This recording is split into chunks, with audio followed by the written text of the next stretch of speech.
So all of these nodes. So to run a Supra Oracle node, you have to be integrated into all of the data sources or a subset of the data sources. Yeah. So there's a couple of models here. There's in our most, the low-hanging fruit is cryptocurrency prices.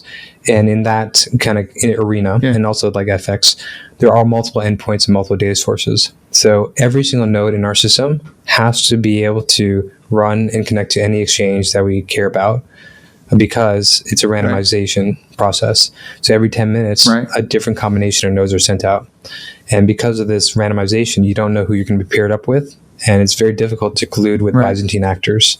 Because you don't know at which given point you're going to be dispatched to which data source, you have to be prepared to be connected to any of them. So we're creating a very kind of plug and play, easy to use SDK, so that it basically handles all this. Now, I want to mention, a lot of these large exchanges, they don't change their WebSocket connections very often. So these updates are not as frequent as you might think, maybe every couple of years or every 8 months or so. So we do have to push updates periodically. Nonetheless, once they're set for a while, because if these exchanges change too much of this information, all these other providers, even outside of Supra, other Oracles, other centralized systems, they all have to make updates. So it's very cumbersome for industry in general to make these changes often. So that's a nice thing, that these are not changing that frequently, actually. Right.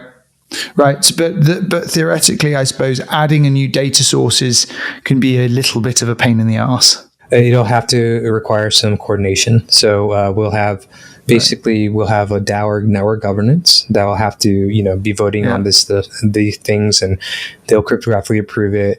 And I think what we'll do is we'll have an opt-in system where nodes themselves, they can accept the DAO or majority kind of network governance decisions to upgrade and add new data sources as possible as it happens. But yeah, it'll be a little bit cumbersome, and we're going to have to rely on kind of the cryptographic majority decision of like network governance to, perhaps some nodes will just say, I will accept the majority agreement of the DAO or network governance, and I'll accept the update. Of course, the foundation itself will be, working with multiple audit firms, and we are already, and they will be part of that decision process as well.